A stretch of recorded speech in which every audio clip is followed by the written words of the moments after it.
Citizen science gives people of varying scientific backgrounds access to active research. Individuals of all ages and professions can contribute to important scientific developments and be trained by core scientists in fields they would otherwise not be in contact with. But what happens when the scientists can't physically meet and guide the citizen scientists and can only communicate with them from behind the screen?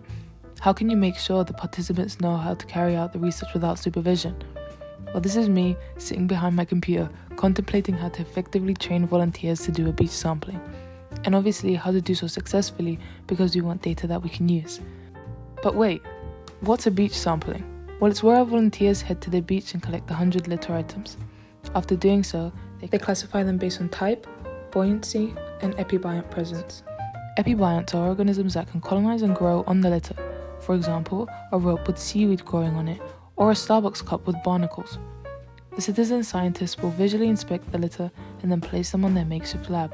They'll take some pictures, fill in data tables, and send over their results. This is important because some of the litter may have arrived on the beach through ocean currents and be carrying invasive species with it. For a more in-depth visual explanation of the beach sampling, head over to my beach sampling video. As you can see, this isn't just a simple beach cleanup, and we need the volunteers to understand that they'll have many responsibilities and tasks.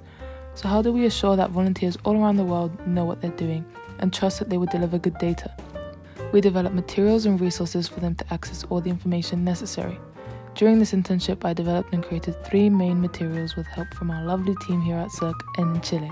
First are the sampling guides, one with preliminary details needed before the sampling and a field guide. Next is a sampling day video, which is a step-by-step outline of the beach sampling with suggestions and tips. And the third is a virtual training, where we get to train the volunteers face-to-face on Zoom and engage them with some interactive exercises and offer them the opportunity to ask us questions directly. All of these materials were trialed with different volunteers over the summer and have now reached their final form and are ready to be given to the volunteers signing up for this international beach sampling.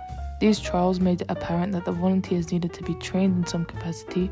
We had to clearly communicate our goals and our expectations of them. We had to inform them why this project is important and give their work purpose, and offer a variety of materials that would accommodate different people's needs.